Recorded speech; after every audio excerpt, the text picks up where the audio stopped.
Hello and welcome to Just Joe King. Yes, that's there on purpose.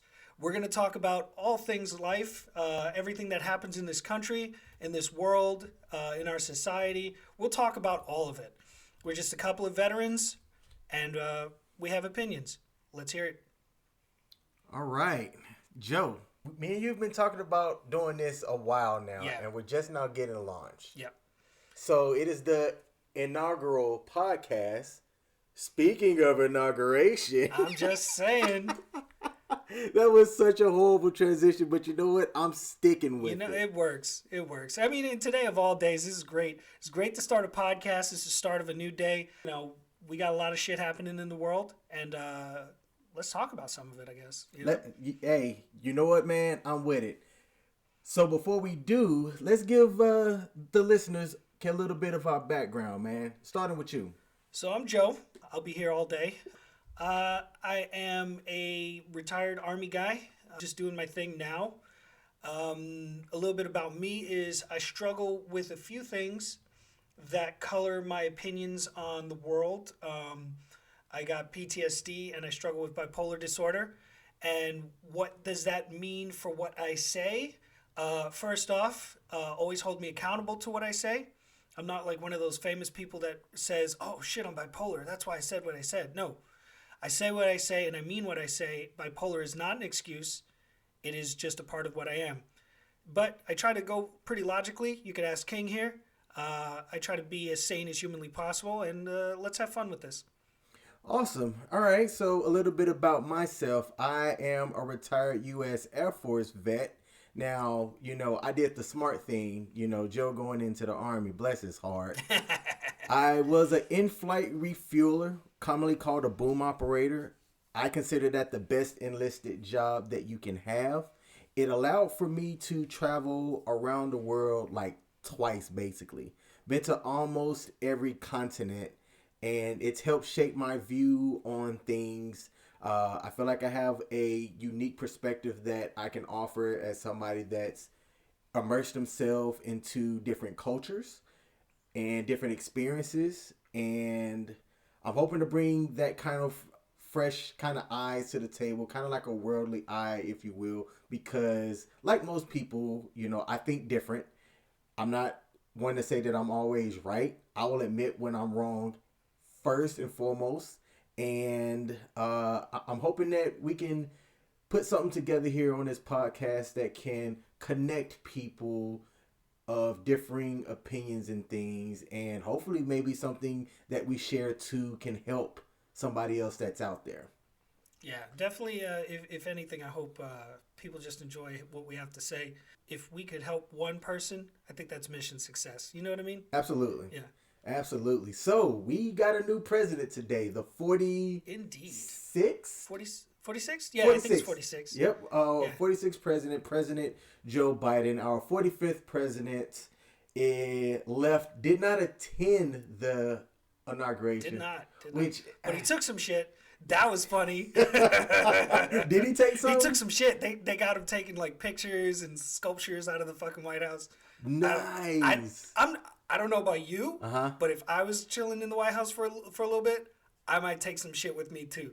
That's all I'm saying. I'd have taken some pictures of George Washington. You know what I mean? Just put that shit in my house. I may have some things from, what's the statute of limitations on stuff from other countries? You know what? I plead the fifth. Let's just say that I have souvenirs from places I think we all that have I've been souvenirs. as well. Yeah. So, I mean... Pence attended.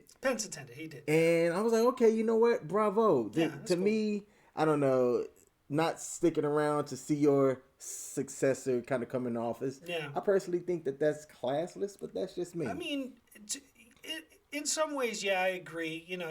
He should have been there. I think, if anything, because, he talks big, and he should have been there. I think despite everything, even, the shit he doesn't agree with, I think being there still would have been the bigger move. Although I did watch his speech over at Andrews. He did that one that quick little thing. Yes. And that was all right. That was cool. I mean, he did some stuff, I guess. You know what I mean? But I would have shown up. I wouldn't let my enemies not see me. You know what I mean? Exactly. Yeah, but hey, me and you think different a little bit. Yeah. I tell you one thing. He's Yeah, a New sure. Yorker. That was not a New York move. Uh-huh. That's the one part about me as a New Yorker where I'm like, your New York shit is in question now. You know what I mean? What do you think was the highlight of everything today? This is one of the first inaugurations where I really paid a ton of attention, mostly because I was just curious as to how shit was going to go down. Yeah. And I was really hoping nothing went down. Same You know what here. I mean? Mm-hmm. But man, there was a lot of really good parts to that whole thing that I really enjoyed. I loved, and I'm a little biased now. Okay. I absolutely love J-Lo getting up there, speaking in Spanish to the world. Yeah. You know what I mean? We had a little bit of representation today, Okay. which was really nice. Now, mind you, I've never watched an inauguration before, so I don't know if that shit's happened in the past. Me neither. Actually, this was the first one Yeah. that I actually watched. And I feel like the whole world kind of felt like that this time. You know what I mean? Let's see what the fuck happens because shit's been going down. Mm-hmm. So I thought that was really cool. But then the first black fire marshal, I think she was a fire marshal or the leader of the fire union or some shit. I mean, she's leading the way, you know, the first female to do that job. And then she did I Pledge Allegiance. And she did it in sign language at the same time. Oh, I missed that. Oh man, it was so nice. It's so nice to see, you know what I mean? Like, I feel like a lot of people were included today. What did you like? What did you see? Man, I saw someone get up today and give a poem. Yes. A lady by the name of Amanda Gorman, which she is given the title of National Youth Poet Laureate. Yeah. Laureate. Okay. See, I even practiced this and still said it wrong. So for those of y'all who don't know, I had to look this up. That is a title held in the U.S. by a young person who demonstrates skill in the arts, particularly a poet and or spoken word. And she is skilled. Who is considered a strong leader and committed to social justice. Now, it is a title that's awarded annually to one winner among 5 finalists. Oof. And I can imagine there's thousands of people putting kids up or people up for that stuff. Yeah, so to have that title, I feel like that's somebody that person is going to make a mark. Yeah, I you agree. know, for like social justice, man, and things like that. So I have to give a huge shout out to the young lady to come up on that stage and deliver that poem the way that she did, Yes. man. I was impressed. Yeah. And I love the fact that it's called Up the Hill. You know what I said? I told you earlier, I thought that was a clever, it's not necessarily a play on words, but I feel like that was absolutely on purpose because she's sitting on the hill talking about the uphill struggle for the black community. You know what I mean? That was a big deal. Not to mention the fact that she's flanked by the first black president and the first black and female vice president. Talk about, and something that somebody said too is like, talk about change. You know what I mean?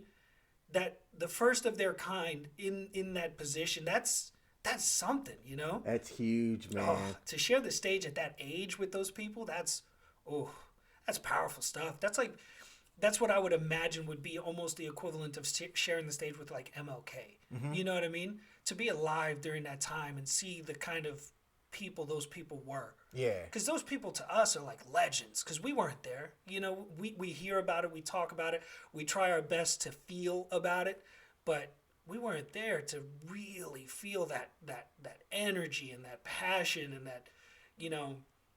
So I imagine it's like looking at the sun in some ways. You get where I'm coming from? You know? So that's such a big deal. She's so young too. That's awesome. Yeah. It's to me like it's that hope. Yes. That, you know, a lot of things are possible. One of the things that I missed on my intro is that I'm also a father. I am a father of one, you know, girl, and me and her watched it together. I made sure that she watched it. And for her to look up at the TV and see people in these positions giving a message of hope and, you know, positive change, and to like look at her be engrossed into that and hearing that, I felt like that was really important. Yeah, and something I want to bring up too, because you know, we have social media. We're not living on the rocks. We're people, you know, and I see the stuff people post, I see the stuff people talk about, and, you know, you are allowed to feel how you feel, and you might be angry, you might be happy. But when you take the politics out of it and you take, you know, what happened a couple weeks ago out of the equation, and you hear the words that they have to say, you can't be mad at those words. Mm-hmm. Those words aren't about somebody getting more or somebody getting less. It's about happiness. It's about living life. I think deep down, that's all anybody really wants in this country or in this world, period. You know what I mean? Is the ability to live and love the way they choose. And if you have a problem with hearing that other people are struggling and trying to move up in the world, I think at some point you got to step back and wonder if, you know, if you're the bad guy. You get where I'm coming from? Like, if somebody is just saying, I want to live, and you're like, I don't like what you have to say. It's like, well, maybe we should think about this, ruminate on it a little bit, and just wonder if maybe you're not the good guy, you know? Mm-hmm. I'm just saying, I don't know. People don't have that introspection, though. I think it's more than that. I think a lot of it is fear of something that they don't know yet. Like, for example, where we are now, nobody could imagine that 40 years ago. Oh, yeah. You get where I'm coming from? Mm-hmm. And 40 years ago, they were probably like, oh, they're going to fucking take over and we're not going to have anything. And, oh, the world's going to come to an end. And 40 years later, we're still here. You know, the black community has more rights. And we're going to get into the fact that nobody's talking about the Spanish community except when we talk about illegal immigrants. It's like, look, fuckers, there's more than just that with us. You know what I mean?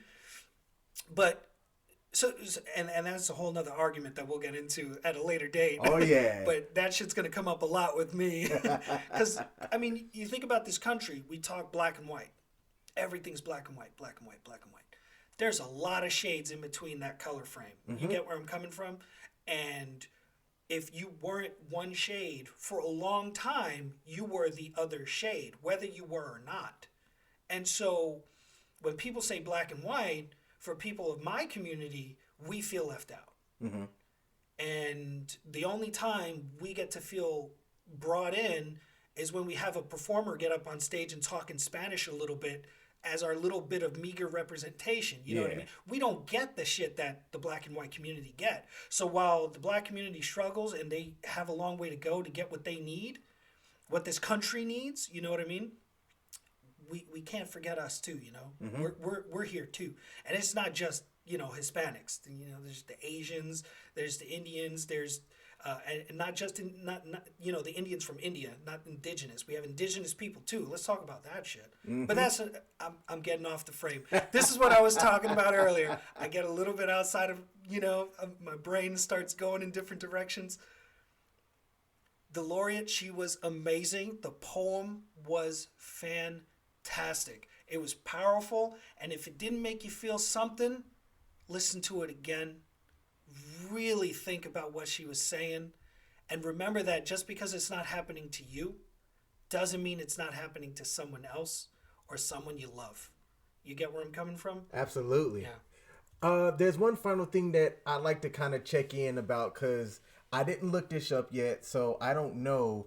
Do you know the reason behind the social media Chucks and Pearls? I'm assuming that it has something to do with the Madam Vice President, but I saw a lot of women wearing pearls and or Chucks today. Like Chuck Taylor's? Chuck Taylor's, yes. Like really? The Converse All-Stars. It was all over my social media. I don't know anything about that. That's new to me, and I've been on social all day. Okay. Yeah, that's weird. Yep, so that's something that I'm going to look up. I can get behind some Chucks. You know what I mean? That's cool as shit. And if you're checking this out on YouTube, if you hear this and you know, post it down in the comments what the meaning behind the women wearing Chucks and pearls today. Yeah.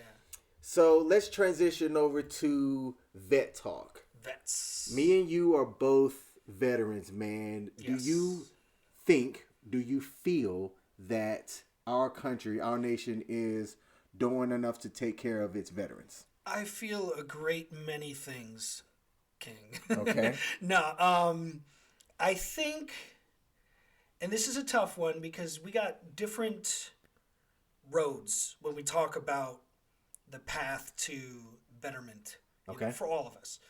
But I think, despite what people might feel, I think 45 did some good things for the veteran community.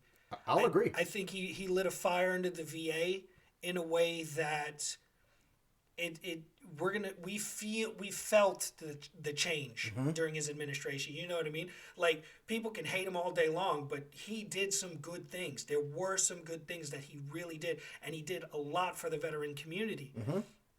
And in the CARES Act, I think it was the CARES Act, right? Yes. Yeah, and he lit a fire under the VA. He made them stop wasting some money and start putting it to where it's supposed to be. He made them put their money where their mouth is.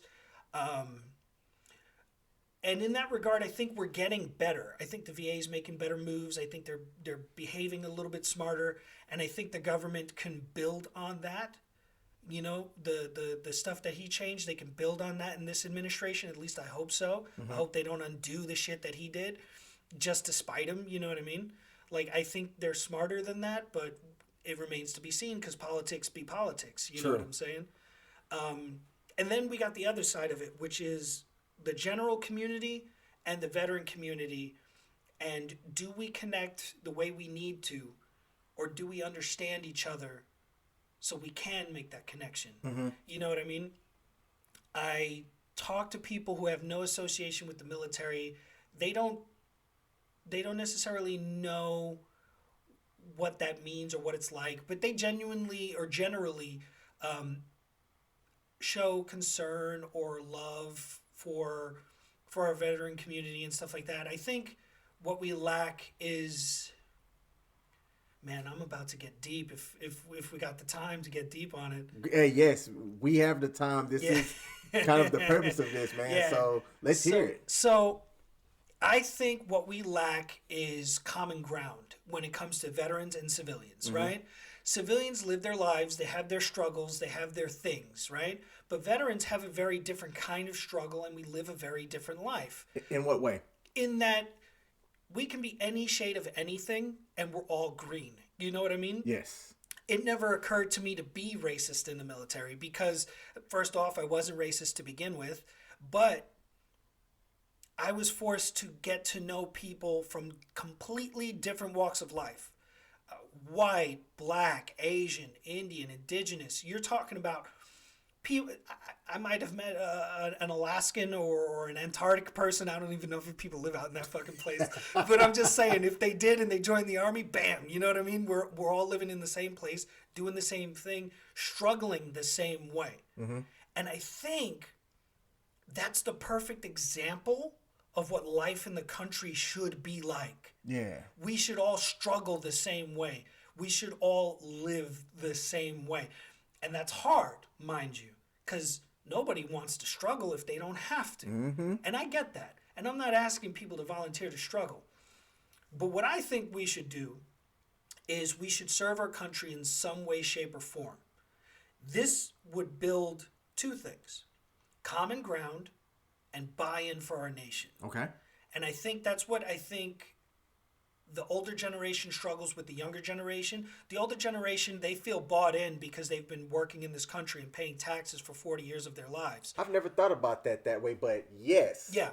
And now they feel the younger generation has no buy-in because they're young and they're like artsy and they're all over the place compared to what the older people who are now more grounded. But the older people forget sometimes that they were indeed the same way when they were younger. Yeah. You get where I'm coming from?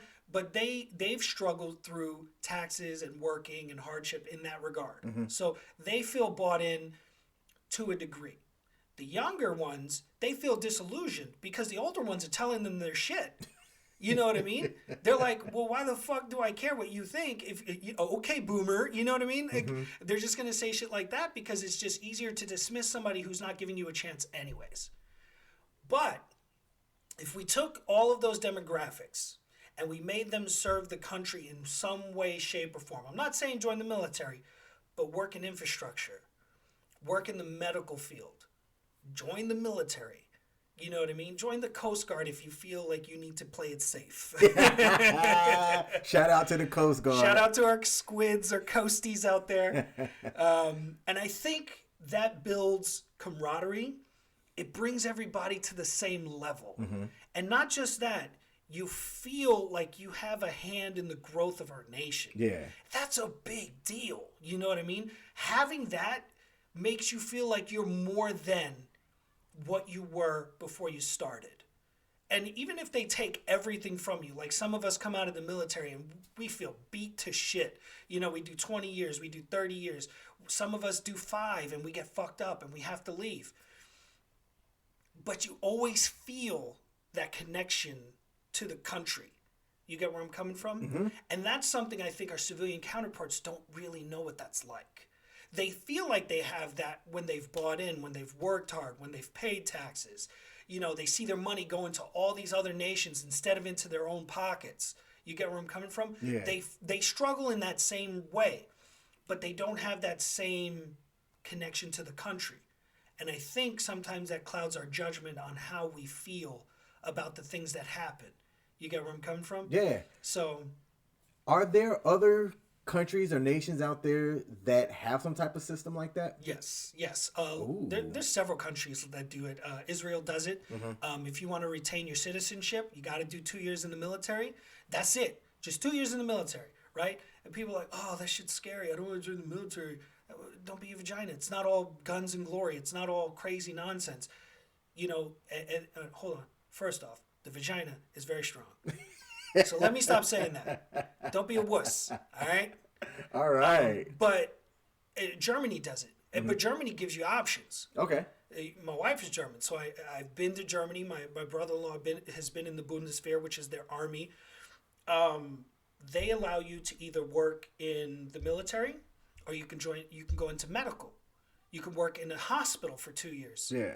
And then you go right back into doing college and shit like that. It's 2 years of your life. Some people don't even go to school for the first 5-10 years of their life. They just put it off. So it's like mandatory upon... No, not in... Well, Germany, yes, it's mandatory also. Okay. Yeah.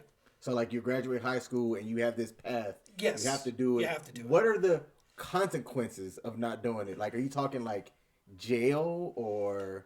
That's a good question. I mean, Americans are probably like, no, fuck no, you can't make me do that shit. You have to put me in chains or in a box. I was like, okay, if that's how you feel about it. But I think there's really no. I have to do more research on that one. But I do like the idea of the system. Yeah, I like the idea of the system, though. You know, I feel like that would put us all on the same page. Because think about it like this, right? If everybody had to serve in one of those 3 places, first off, the country would do better immediately. You know, infrastructure would be stronger, medical would be better. You know, we don't like the healthcare system we have now. Pump hundreds of thousands of people into the system to help make it better. You know what I mean? Young, fresh minds that have potential to go off and make billion-dollar corporations, but they took 2 years of their life to refine the healthcare system in our nation. That it's staggering, the implications of what's possible. Yeah. You know what I mean? But we're afraid to do those things because give me liberty or give me death as long as you ain't making me do something I don't want to. You get where I'm coming from? Oh yeah. And don't get me wrong, I'm all about the Constitution and the freedom of being what we are and doing what we do. But at some point, even our founding fathers, they gave up everything they had for the chance at freedom. Yes. They may not have succeeded. They might have died. You know what I mean? George Washington kicking down doors and putting Brits in body bags. He didn't have to live. He you know what I mean? He could have bit the bullet at any time. And I think we hold so much to the U.S. Constitution. We're like, oh, you know, my guns, my freedom of speech, yada yada yada. But what have you done for it? You get where I'm coming from? Oh yeah. And I'm not saying you're less than if you don't do something, or if you don't speak up, or if you don't revolt, or if you don't serve. I'm not saying any of those things. Go off and live your life. That's what it means to be free. But you can't be terribly unhappy about it if you're not actively trying to do something for it. Absolutely agree. You know? Now, we've talked about how our nation, and some of the stuff that our nation's doing to take care of our veterans. Are there any nonprofits out there that you feel are doing a phenomenal job? I think we got so many nonprofits out there doing stuff for veterans, doing stuff for our country. I think that's an amazing thing. I think that needs to continue, because all the gaps that the government has for taking care of its veterans, these nonprofits pick up, and these nonprofits, they do their thing, and they help guys and girls out. They get them where they need to be, or they get them out of their house, out of their comfort zones, and into the world. You know what I mean? Experiencing other people, other things. I know me, I struggle sometimes. I don't want to leave my house. I feel like the crotchety old veteran, even though I'm stupid young still. It's hard, especially if you think about how opinionated we are as people. It's tough because you get into this mode where, oh, it's just going to be shit. I'm going to get outside. It's just going to suck because this person's doing this and these people are doing that and this is happening with the world. And I think these nonprofits, they do a really good job of cutting away all the extra noise, making it just about this one demographic of people, and then go off and have fun with it. And I got to give a shout out to the Wounded Warrior Project because they've done great things for me. And I don't mean they've taken me places or bought me things. I mean, like, they've helped me with my administrative stuff for the VA. They helped me take care of some medical stuff that I didn't even know to do. Like, it hadn't occurred to me because, let's be honest, I joined the military when I was 18. I had mommy taking care of me before that. I didn't really know what I was doing with my life. Taking care of myself wasn't really a thing. Yeah. It was just doing the military thing and going about my day. But the Wounded Warrior Project, they brought me around to understand some stuff. If you don't know, they have a resources section. Like, if you Google the Wounded Warrior Project and you look at the resources, they have a benefits team or a resource team that will help you with your VA stuff. Veterans out there, if you're struggling with VA stuff, try using them. There's the DAV also. There's, what's the other one? You got like the American Legion. Veteran of Foreign Wars, the VFW. Reach out to these people, man. They all have representatives to help you with your benefits and with your VA stuff. Reach out, because, it's 2021, man. There's really not a lot of excuses left in this world. You got a supercomputer in your pocket, you know what I mean? And there's people on the other line. Doesn't matter who you call. You can get on Facebook right now and find a million veteran support groups or veteran party groups, people who just like to hang out and chat and talk shit to each other and have a good time. You can find that. You know what I mean? And not just Facebook. Obviously, I just dated myself, but, you can find it just about anywhere, yeah. Okay. All right. We are going to leave vet talk on that. Now, I'm going to transition to this segment, and we'll try this segment out. And this segment was born kind of the idea. Joe and I, we used to work at the same place, and we would commute about almost 2 hours. Just about, yeah. One way, just to get to work. And that gives a lot of time to hear about stories and things. And we kind of found ourselves going, what the hell? Pretty often. So that's the introduction to this segment, What the Hell. Now, I found this article a couple of days ago, and I'm just going to read the headline. The headline reads, Woman mistake poppers for candy. Jesus. Burns mouth and cracks tooth after eating some. So here it is. Fireworks are not candy. A woman from England says she mistook a small box of firework poppers for popping candy. And when she tried to eat a handful of the poppers, she reportedly suffered burns to her mouth. And they even give her name here. Miss Lisa Boothroyd says she bought a box of Fun Snaps from a local store where it was stored near various candy items. Okay. Okay. Okay. That brings it a little bit more in line with maybe she's not absolutely batshit crazy. And it goes on further to say, according to her, the product's placement in the store and the design of the box led her to believe that the Fun Snaps were candies. Okay. Instead, she had actually bought a box of novelty noisemakers. And when she tried to eat a handful, however, she quickly realized her mistake. Good night. Jeez. What the hell? Joe, a grown ass woman bought a box, and because of it being stored in proximity to candy, thought it was candy and just grabbed them, shook them up in her hand. Like, I'm just kind of imagining it. You grab them, kind of shake them up in your hands, and then just throw them in your mouth. Oh my goodness. Oh. Wow. Honestly, if she didn't have the most British name I've ever heard, I would have thought this was an article from Florida. You know what I'm saying? I agree. Almost every time I hear some outlandish, crazy story, it's usually Florida guy. It's usually a Florida man or something from Florida. So you're exactly right on that one. Dude, that's insane. I can't imagine that. Like, I wonder if there's something there, because people like to file a lawsuit about anything. Yeah, of course. I wonder if there's something there, like similar to the lady that sued McDonald's when she had coffee, and I don't know if she wasted it on herself or what, but and then you sue. So see, our brains are in sync there. Okay. Are in sync there, because I used to be super pissed about the McDonald's broad, right? Uh-huh. Sorry, I say broad a lot. I say dude a lot. It is what it is. I don't mean anything by it. So the lady in McDonald's, I used to always say that was the start of this big suing trend, right? Mm-hmm. Like, it's because of that McDonald's lady that everybody sues over everything. But her lawsuit was actually legitimate. Ooh. Yes. Okay. Like, a lot of people don't know this. And I think this guy, he has the TV show, He Ruins Everything. The white guy with the glasses. It's like everybody hates Chris, except this guy. He talks about history or things that happened. Okay.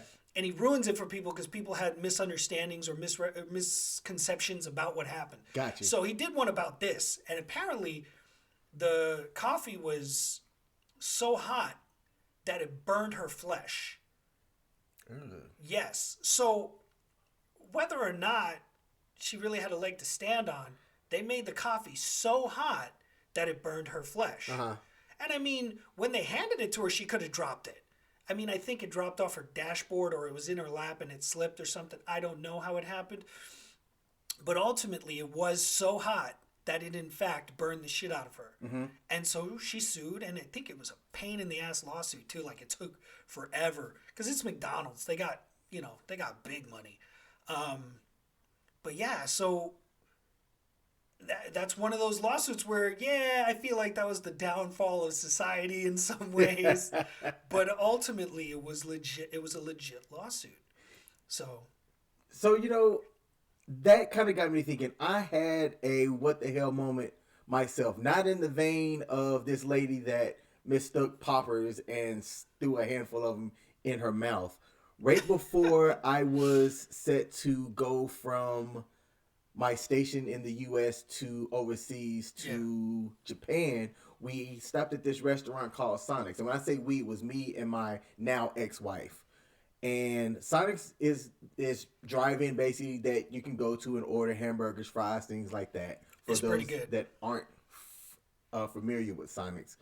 But in this case, we ordered our food, and after the food came in, something that my ex something that she would always do that made me go, I think you're crazy, was she would get her food and inspect her food. Yeah. And I never saw a reason for doing that until this very day. We both ordered, I want to say, like the same burger and fry combo too, which is tragic. Because when my food came, I dug straight into it. Yeah. When her food came, she took the bun off the top of the burger. Yeah. And there was a used Band-Aid that was on the top of her hamburger Get the bun. fuck out of here. So now we didn't have smartphones the way that smartphones are now. Yeah. So we didn't snap video or anything like that. And I mean, I immediately felt nauseous. Yeah. Because I'm like, the same burger that probably prepared hers prepared yours. mine. Ooh. And we were young at the time, both like 23, I want to say. 22, 23, somewhere around there. So we're like, well, what do we do? You know, so we called the manager, like immediately had the manager come outside.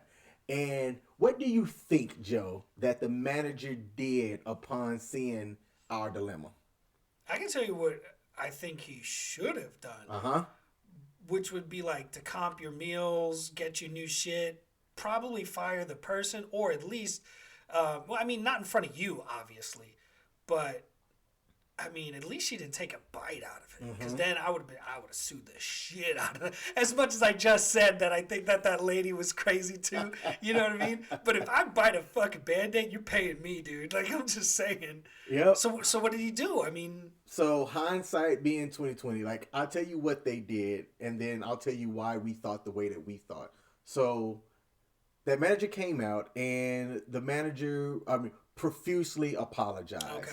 You know, profusely apologized, and knew exactly kind of who it was too, and the circumstances behind it. Yeah. And they comped our meal for sure. Okay. Offered us to make us like fresh food. Okay. And then gave us a refund. Okay. Now I was 5 days, I want to say, from going overseas. Okay. You know, and they offered like coupons for like a future visit too, but in my head I'm thinking mistakes happen. Don't get me wrong, but that's a big mistake to make. It's a gross mistake. You know what I'm saying? And for me, it's like, well, why would I want to come here again if you got somebody that's not, you know, gonna prep their food right? Like if you have a Band-Aid on, but you're not wearing gloves that's while what you're I'm doing saying. that. First off, you wearing a Band-Aid. Do you not know when that Band-Aid just randomly disappears off your hand or your body? You know what I'm saying? That's so gross. Yes, yes. So that was the last time that I picked with my now ex about inspecting food. Yeah, it's because understandable. I personally learned a valuable lesson, you know, too. Hindsight being 2020, we talked to some people that were in legal, and we had a case for a civil suit. Yeah. And a good case for a civil suit, but being that was 5 days from going over to Japan, I did not want anything to interfere with me getting the opportunity to go and serve overseas. Military life, man. You don't have time for shit. Nope. You're constantly moving. All right, so Joe, what's going on in the world, man? What's something that is out there that's going on right now that is on the forefront of your mind? That's a lot. I mean, like a lot. A lot. I mean, obviously, we all are worried about coronavirus or COVID-19, which might be COVID-20 now with that UK shit. You know what I mean? Like, I swear to God, I feel like it's like marijuana. You know what I mean? Like it's that COVID kush. Yeah. You know what I mean? And now UK's got the kush, that COVID kryptonite kush. Yeah. and it's just that smoke is getting around faster, and it's getting into people's lungs quicker. You know what I mean? I don't know, man. There's a lot, dude. What's up? What do you think? I'm curious if you've had COVID. So I thought I did, right? I got sick because I had been around I got sick after being around people who had been near somebody who was sick. Okay. And I thought I was sick. Turns out I wasn't. I got tested just in case. I mean, I was sick, but it wasn't COVID. Got you. You know what I mean? So I got tested. Test came back negative. You know, I still isolated. I did everything I'm supposed to. Okay. You know, I'm worried about my kids because, like everybody, you know, those are the most important people, right? Yeah. You know, so it turns out I wasn't, but my siblings have gotten it. I know a few people who have gotten it, so it's the real deal, man. People are getting sick. My dad passed about a year and a half, like 6 months before COVID started. Okay. And the way he passed, it was similar to what COVID does to you. So it's like he got the flu and then caught pneumonia. And so that's what took him out. Like it was those two things combined. Yeah. Which is what COVID is doing to people. It's not the COVID that's killing people. It's COVID, and then it's compromising their immune systems, or their immune systems were compromised and they're catching other things, and that's what's doing them in. You know what I mean? Like, you could be healthy as all get out, but when you get what COVID is doing to you, and then you get something else, it's like knocking people out the park. It's crazy. And I'm not the expert here. Yeah. But that's what I'm reading and what I'm hearing, you know what I mean? So it's a big deal.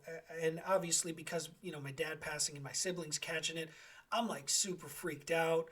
I try not to let the news and all the media get in my head about this stuff. I wear my mask like I'm supposed to. But I know a lot of people are stressed about this. A lot of people are scared about it. A lot of people are over it. Yeah. Like I'm hearing people talking. They're done. They're like, I don't want to wear my mask anymore. I don't want to be stuck at home anymore. And they're free to feel that way. Are you somebody that is going to take the vaccine? I am, and I'll tell you why. Go ahead. So I'm not opposed or against the vaccine. Now, as somebody that, like I said, like I was in the military and I had to be worldwide deployable, we got stuck with some of everything, man. I didn't even question it. It didn't say, oh, so I have to have this to be able to deploy or go downrange or go into this country. So be it. Stick me. Let's go. As far as with this COVID-19 vaccine, as far as I know, I haven't had COVID. I had a bout at the end of 2018 that was interesting because I still don't have a defined this is what you had moment. Yeah. And I'm talking with a specialist about it now because I had the symptoms of I didn't have a fever, but my whole body just ached. Yeah. And for about 5 or 6 days, if I blinked, if I moved my finger, if I even thought about moving, everything just hurt. I had kind of like a light sensitivity, but they weren't calling it the flu, and I still didn't have like a diagnosis of this. So I got sent to a hematologist. I ended up getting a bone marrow biopsy, which for those of y'all that don't know what that is, they drill this drill type machine thing into your hip to pull out a piece of your bone marrow so that they can run tests on it to, find markers or indications of some things. And even after all of that, I still didn't have a definitive diagnosis. Damn. So that shit hurt, right? Yeah. Well, they did like a local anesthesia. Oh, okay. So it didn't hurt, but you could feel the drilling as they're just going into your bone. I've seen horror movies like getting that. into your hip, and it was not fun. But that was well before COVID happening. Now, I have been out and about, man. I've been out and about since, COVID happened and when the quarantine stuff kind of relaxed. I've traveled out of the state that I'm in now to other states. I've done things. I've been around people. Yeah. Okay. Yeah. And I haven't been sick since that end of 2018 kind of incident. So in my head, like I'm kind of wondering, did I have COVID before COVID was COVID? Now bringing it back to the vaccine, I have some travel plans this year, and when you want to go into other countries, you have to see kind of what their government is requiring as far as with COVID and what our government is requiring if you go to certain areas and come back. So if they're telling me that I have to not only have a negative COVID test within a certain time period just to be able to travel and not have to quarantine once I get there, to go along with that, I have to have this COVID vaccine, then I'll take it. Okay. I have plenty of people that I know personally that because of their various jobs or whatnot, like they're kind of on the front runner for having to I don't know if they're making them take the vaccine or offering incentives, but they've taken it. And so far, nobody's grown a third leg yet, so. I think it's funny because everybody who's talked about the the vaccine, they're like, have you grown an extra appendage or some shit? You grow an extra eye? It's like everybody feels the same way about this vaccine. Like, it sounds great, but everybody's waiting for that one person to mutate and turn into something crazy. Now, if it gives me superpowers, sign me up, bro. Up. So, I mean, yes, I'm planning on taking it because I don't want that to be a restriction for me for my travel plans that I've got this year. Now, before I do, I'm going to consult with my healthcare provider to make sure that, maybe, I'm in like a risk factor category Yeah. or, something like that. So I am going to take precautions or steps necessary. I'm not just going to go into it blindly, but I'm going to talk to my doctor and let my doctor know of my travel plans and what I'm thinking and see what he or she says. Yeah. Yeah, I think if people approach this shit the way they approach like gonorrhea, I think this shit would have been gone a long time ago. You know what I mean? Like, yes. you catch something like that, you're like, oh shit, I gotta get checked out. I gotta get this vaccine. Let's get me squared away. You know what I mean? Because you want to go do your thing, and that's like, okay, but you gotta take this shot. Ooh, whoa. So you're telling me I gotta get this shot, or I can keep burning out of my pee hole? Okay, I guess I'll get the shot. Uh-huh. It's like, come on, guys. Now, me and you, Joe, we always so me and you are both gamers. Yes. All right, and we keep up with pop culture and Yeah. things like that. I saw a trailer today and it gave me mixed feelings. So I saw the trailer to the Equalizer TV show. Yes. Starring Queen Latifah herself. I am a huge fan of Queen Latifah. Yes, so indeed. far, every movie and TV show that she's been in, I've loved. Yeah. I felt some type of way though, seeing her in the role of what I'm assuming is kind of like what Denzel's role was. Yeah, it's totally the same role. Yeah. Because I have to ask myself, Queen Latifah's old. So is Denzel. Don't get me wrong. I saw the trailer, man. I'm just like, can she pull it off though? Because I mean, there's a difference between being old and being able to pull off action. Because Yes. let's be honest, they're not really doing 40-minute fight sequences that are choreographed and they're hanging off wires and shit like that. We're not making the Matrix here. They're doing little 2-minute fight sequences that are just several takes put together to make it look like one continuous fight. Because those flashes to different positions of the fight, that's all being cut together. Can she look like she's legitimately beating the shit out of somebody and it look authentic? Yes. And I think that's where I struggle with the trailer. Me too. Because it looks so slow. Uh-huh. And I feel like if you're fighting like a 20 or 30-year-old thug, he's going to come at you pretty fucking fast. Uh-huh. And I just don't feel... Because I love Queen Latifah, bro. I'm from New York City. I grew up listening to Queen Latifah. I've watched her in the movies and shit like that. But I struggle with this trailer, man. Yes. I struggle with it. Because don't get me wrong. Like, we watched Denzel do it. And Denzel makes it look natural. You know what I mean? But at the same time, if you watch those sequences, he's not like doing roundhouse kicks or jumping off of tables and backflipping and shit like that. He's doing these quick, not blocky, but like these quick, short, close fighting movements. He's using cups to stab people in the throat. You know what I mean? Like... He's doing shit like John Wick, and people could compare the two, but I feel like Equalizer was first, wasn't it? Like, I'm not sure. No, I think Wick was first. I'm not sure, but either way, Equalizer gave us Denzel beating the shit out of people. That was awesome. But it's not. I just don't, because we're gonna compare her with him now, and it's not about. It's not a man-woman thing at all. It's, can it look real? Because anybody can look like they can fight. You know what I mean?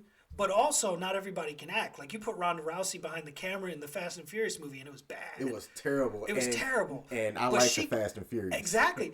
But she could fight her ass off, though, right? Yes. But they're two different muscles. You get where I'm coming from? So I struggle with this one. Like, she can act, but can she fight? Yes, and that's kind of how I feel. That's why, like, I saw the trailer and I was like, okay, all right. But I kind of still took a step back because I'm like, can she make that character believable for me? Yeah, that's the thing.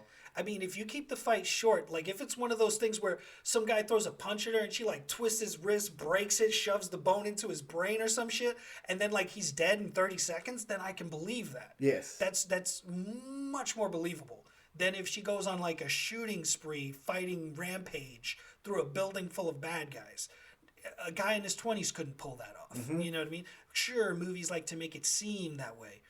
But what did Denzel do? He started his watch and he was done in 13 seconds. You know what I mean? He killed the whole room in 13 seconds. He didn't even use a gun. So it's tough. I worry that because they had more resources in the movies, that's why it looked more believable when Denzel did it. Yeah. Because don't get me wrong, I believe Queen Latifah, who grew up in New York, or is she's from New York, right? I'm not sure, but I think so. Like I think know so. that's what like, she said. Yeah. I interviews mean, and if things. she grew up in New York, she knows how to scrap. I mean, there's no question she knows how to scrap. Can you make it look real? That's where I struggle. I want to love this show. Like, if you told me that it was the first season was Queen Latifah kicking a little ass in the beginning, but training somebody to take on the mantle of the Equalizer for the next season, and then she's just there as like a big sister role or, you know, the overseer kind of thing, I'd buy into that wholeheartedly. Yes. But I don't know if she can sustain multiple seasons of her kicking ass. Yes. Like, that's where I wonder how they're going to do this. Yes. Now, let me be 100% clear. You have two guys that are sitting here talking about this. I also watched this show that is on Netflix. I don't know how many seasons that they have, called LA's Finest with Gabrielle Union and Jessica Alba. Yes, and Jessica Alba. Yes. And I love that show. I like them for their roles and what they do and all of the other supporting cast that's in there. You know, it's a really good show, and it's a spinoff from Bad Boys with Martin Lawrence and Will Smith and Gabrielle Union's character from, was it Bad Boys 2? Bad Boys 2, yeah. And, you know, and kind of how that goes. So it's not all King doesn't want to see a woman in that role. That is not the case. First off, we both have daughters. Like, I have 3 daughters. 3? Oh, I'm sorry. Yeah, I know. And all I want to see is representation on the screen to let them know that they can be badasses. And they don't have to do it the way they're being told that's how it's done. Yes, I agree. I want them to be able to look at that shit, be inspired, go off and do great things. So seeing more women on the stage or on the screen or doing this or doing that, the more the merrier. They're not taking jobs away from me. Why do I care? You know what I mean? Like, if you want to hate on movies where females are in the lead, fucking hate on them. Go for it. You know, go do your thing somewhere else. Watch dude movies. That's fine. But the more the merrier. The more movies that come out, the more ideas on the screen, the more shows, the more scientists and shit like that, the better. You know what I mean? Show us it can be done. Please. Yes. Please. Somebody get out there and do it. Absolutely. You know? What's her name? From the Fast and Furious. It's Michelle Rodriguez. Yes, Michelle Rodriguez. She's done a lot of really cool, like, weird movies. And I really love the actress, like the shit that she does. Plus, she's Spanish, so naturally, what did I do? I gravitated towards the Spanish actress. Like, I would love to see her do more shit, more action-y shit. Because you watch Fast and Furious, she looks like she could throw a punch and take a punch. Like a fake punch, obviously. But, like, she looks like natural when she fights. There's a lot of actresses and actors that I've seen that don't look like they've ever been in a scrap in their whole life. And that really shows on the screen. It does. You know what I mean? It does. Like, there's a lot of actors who, in their first few movies, they look like shit. But then, like, as they go, they've had more practice. They've been around experts. You know what I mean? That, you know, because none of them go off and fight in a club in the middle of the, you know what I mean? None of them do that. If they do, they're Shia LaBeouf. You know what I mean? but it's just one of those things where we want to see people make it look good. Otherwise, nobody's going to tune in, and you're losing. Like, if this show doesn't succeed, does it mess up chances for other people? You get where I'm coming from? Yeah. Like, we already don't have enough black leads on TV or in the movies. And when you do it poorly or you don't pick the right person, and that's no offense to Queen, I want to see her fucking rock the shit. But when you do that, Hollywood likes to think, oh, it's because it's a black lead. Instead of, we fucked up. Yeah. You get where I'm coming from? They don't like to take the blame for that shit. No, we're Hollywood. We do everything right. I like your Hollywood voice, Joe. You know, I'm gonna do that shit from now on. Is every time we talk about Hollywood, we're Hollywood. We do that shit right. You know. Yeah, I want to see Queen Latifah kick the shit out of people, but at the same time, like there was one Russian in the trailer, which naturally we always have to have Russian bad guys. Talk about racist. Russians in their tracksuits with their Adidas on. And now, honestly, if they don't have that, I feel like this is not an authentic Russian. Not authentic. It's not an authentic Russian, you know? Yeah, we'll see. All right. We'll see. Well, hey, man. Wow, we've gotten through our very first episode of It's Just Joking. If you guys like what you hear, just leave some comments. Talk about something you heard today. You know what I mean? Tell us what you want to hear us talk about. Like, we're nobodies. You know, we're just people. We're just trying to have some fun and get some things off our chest and hope that people want to participate and join in. So join in. You know what I mean? Be a part of the conversation. Let's have fun with this. All right, everybody. Thanks for tuning in. I'm King. I'm Joe. And until next episode, see you.